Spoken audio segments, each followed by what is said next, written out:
Tahun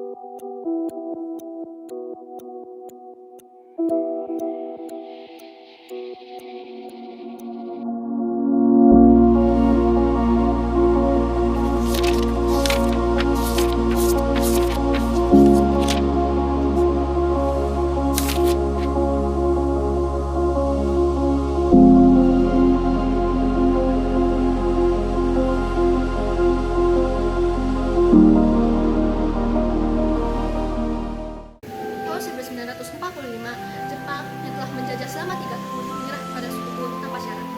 Hiroshima dan Nagasaki luluh lantak oleh bom atom. Di tengah kekosongan kekuasaan itu, Indonesia melihat pintu kemerdekaannya terbuka. Tanggal 17 Agustus, di sebuah rumah sederhana di Jalan Panggasan ini, Soekarno dan Hatta atas nama bangsa Indonesia memproklamasikan kemerdekaan. Rakyat bersemangat harapan baru mulai. Namun, proklamasi bukanlah akhir, melainkan awal. Tanpa dasar negara, tanpa pegangan hidup, kemerdekaan bisa goyah. Karena itulah, keesokan harinya, Panitia Persiapan Kemerdekaan Indonesia atau PPKI bersidang. Di sanalah dasar negara yang kita kenal sebagai Pancasila akan lahir. Malam setelah proklamasi, suasana Jakarta masih penuh euforia. Tetapi di rumah Soekarno, suasana berbeda. Di sana, Soekarno dan para pemimpin bangsa memikirkan hari esok, hari ketika mereka harus menyatukan seluruh rakyat dalam dasar negara yang kuat.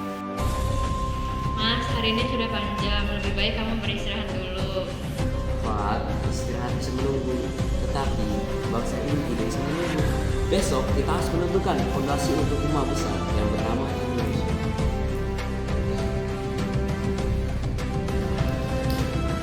Aku baru bertemu di beberapa tokoh. Ada yang juga ada yang menuntut bangsa murid.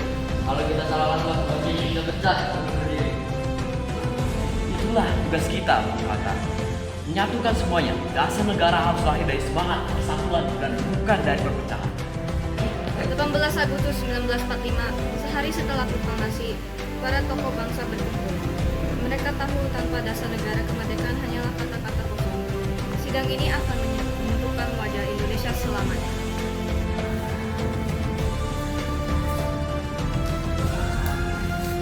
Saudara-saudara, sidang panitia persiapan kemerdekaan Indonesia sudah saya buka.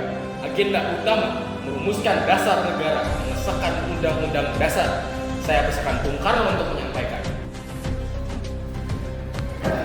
Saudara-saudara, kemarin kita memproklamasikan kemerdekaan. Tetapi kemerdekaan hanyalah jabatan. Di seberang jembatan itu, kita harus mendirikan rumah besar bangsa Indonesia. Dan rumah itu harus punya dasar yang kuat. Saya ajukan 5 prinsip. Yang pertama, ketuhanan yang Maha Esa. Yang kedua, kebangsaan Indonesia. Ketiga, persatuan Indonesia. 4, kerakyatan yang dipimpin oleh hikmat kebijaksanaan dalam permusyawaratan perwakilan. Kelima, keadilan sosial bagi seluruh rakyat Indonesia. 5 dasar ini saya namakan Pancasila. Pidato Soekarno memang membakar semangat, namun tidak semua langsung setuju.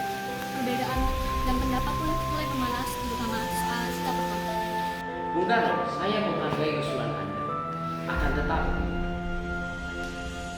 mengapa sila pertama hanya ketuhanan yang Maha Esa? Mengapa tidak ditegas sebagai kewajiban menjalankan syariat Islam?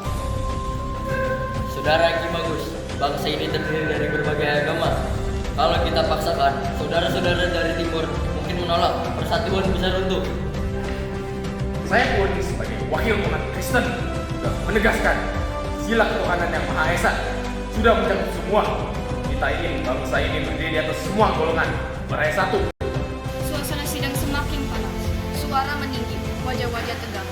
Rajiman harus mengetuk meja keras agar ketertiban terjaga. Tenang saudara-saudara, sidang ini bukan untuk mengucapkan, tetapi untuk menyatukan kita semua. Saudara-saudara, ingatlah, kita semua telah sama-sama berjuang melawan penjajahan dengan darah dan air mata. Jangan biarkan ini pecah hanya karena perbedaan. Pancasila adalah milik seluruh bangsa Indonesia. Namun, tidak cukup dengan pidato. Hatta, sebagai tokoh yang pandai berdiplomasi, bergerak di balik layar. Ia mendekati tokoh-tokoh yang masih ragu. Kalau kita tetap memakai rumus lama, saudara-saudara dari timur mungkin negara ini bisa pecah sebelum berdiri. Mari kita kompromikan, yaitu sila pertama cukup ketuhanan yang Maha Esa, itu sudah mewakili semuanya. Saya setuju, itu adil. Baiklah, demi persatuan, saya tidur.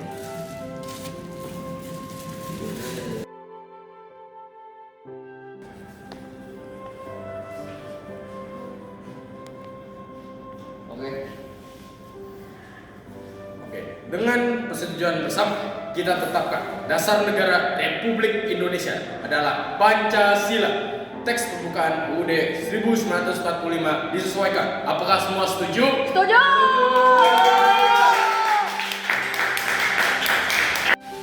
Sejarah pun tercipta. Pancasila resmi menjadi dasar negara.